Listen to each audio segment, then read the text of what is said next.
ধরেন রাস্তার ট্র্যাকে চান্দাবাজি, হাটের ইজারা, ছিনতাই, মাস্তানি, ঠিকাদারি, বালু মহাল, এই সমস্ত জিনিস আছে না যেটি থেকে টাকা পয়সা আসে, এটা একটা ইকোনমি আছে।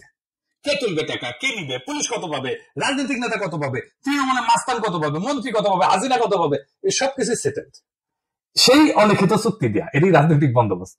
এই বন্দোবস্তের পার্ট এমপি। সে খরচা করে, মাস্তান পালে, কর্মী পালে, পুলিশের সাথে যোগাযোগ রাখে, উকিলের সাথে যোগাযোগ রাখে, স্থানীয় মাফিয়ার উপরে, আন্ডারওয়ার্ল্ডের উপরে নিয়ন্ত্রণ রাখে। এইভাবে এই বন্দোবস্ত টিকে থাকে। হাসিনা চলে যাওয়ার পরে অপরাধ বাড়ছে কেন?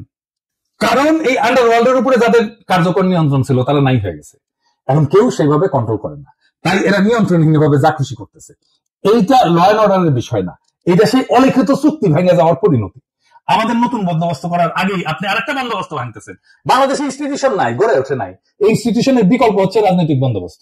এইখানে রাজনৈতিক দল, তার নেতা কর্মী একটা জটিল ভারসাম্য রক্ষা করে সমাজকে টিকায় রাখে। এইটা যখন নষ্ট হয়ে যায় তখন প্রতিদ্বন্দ্বী গোষ্ঠীগুলো নিরাপত্তাহীনতায় ভোগে এবং সহিংসতা, দুর্নীতি, রাজনৈতিক অস্থিরতা বাড়ে।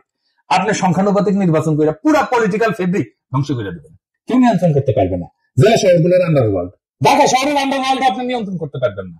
তার ব্যবসা বাণিজ্য, ভাগ বাটোয়ারা, তা এই জায়গাটা কে নিবে? তখন আপনি তো সব পালট করে দিচ্ছেন। এলোমেলো করে বেমাল লুটে পুটে খাই, একটা কথা আছে না, আপনি এলোমেলো করে দিচ্ছেন রাজনৈতিক বন্দোবস্তকে। তো ওই জায়গাটা ফাঁকা থাকবে না। তো ওই জায়গাটা কে নিবে?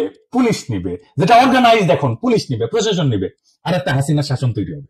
পুরা সমাজ, রাষ্ট্র, রাজনৈতিক দলের নিয়ন্ত্রণের বাইরে চলে যাবে। যে দেশে ইনস্টিটিউশন গড়ে ওঠে নাই সেই দেশের রাজনৈতিক বন্দোবস্তই হলো সমাজকে টিকায় রাখার বিকল্প ব্যবস্থা। আর আপনি সেই ব্যবস্থা থেকে ভেঙ্গা সংখ্যানুপাতিক নির্বাচন নামে গুগলি মারলে রাষ্ট্র গড়ায় পড়বে গ্যাংয়ের হাতে, পুলিশের হাতে, প্রশাসনের হাতে, স্থানীয় মাফিয়ার হাতে।